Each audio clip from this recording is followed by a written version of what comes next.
Welcome to Source Aligned Living. I'm Aellyn Vallis. I'm Sumari Porter. This is Liz Rush.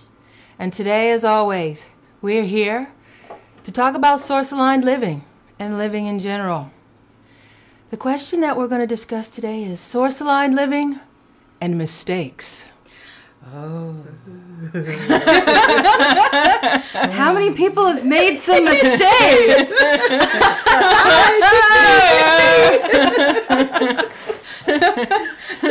May I say for all of us, I think we've all made some mistakes. Some whoppers, some ones we can see, some ones we can't see, some small ones, some catastrophic fall down mistakes here. So we're all in the same boat.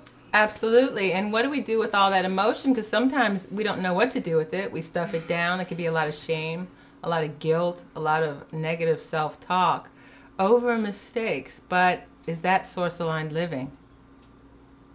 No. It's not. Well, what are we going to do? Exactly. Source wants for your happiness. And, you know, this just came up recently in my life about mistakes and beating up myself about mistakes. And in reality, that's very inauthentic. And by authentic, I mean source-aligned living.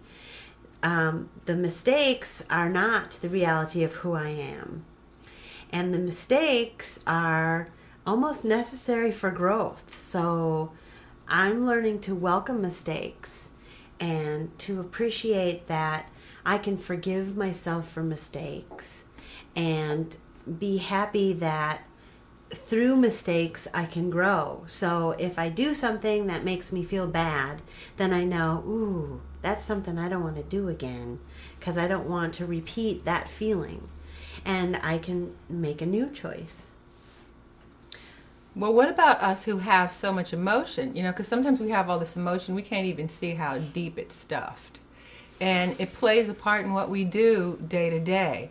So we can reconcile not making the mistake again, but then it kind of leaves a scar.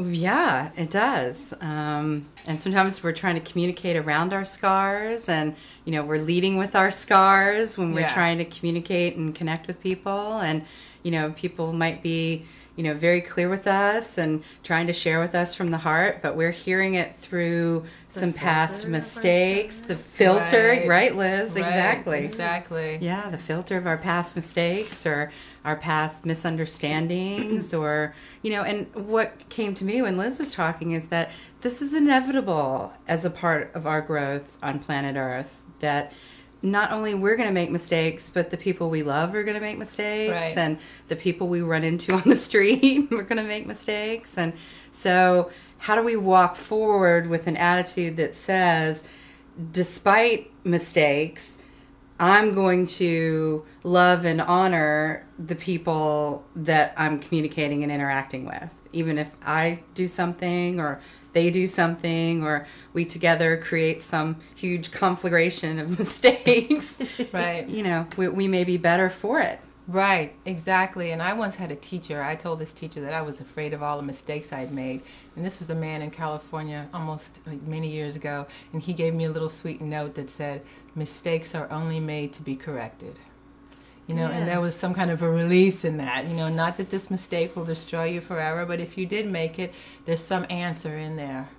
Absolutely. You know, and you need not suffer from it forever. And I guess with source-aligned living, as we flow that energy in, as we allow our source guidance to flow that energy in, be willing also to release the mistake.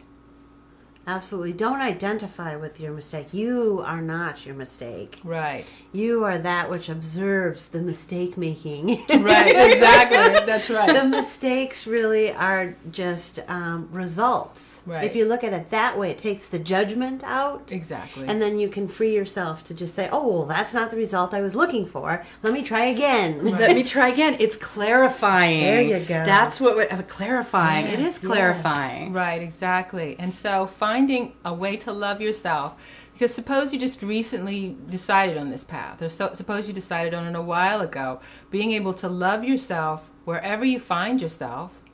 If there are mistakes there, still love yourself and don't feel like you've got to wait before you become somebody who's going to choose source alignment. Like, you don't have to wait. Something doesn't need to be fixed about you. Right, and we don't have to be perfect in order Right. to be aligned with our source and Yes. remember who we are. Right. And we don't have to be afraid of moving like through our mistakes, through the energy of our mistakes, and to see and hear and understand and allow spirit to clarify for us what's going on.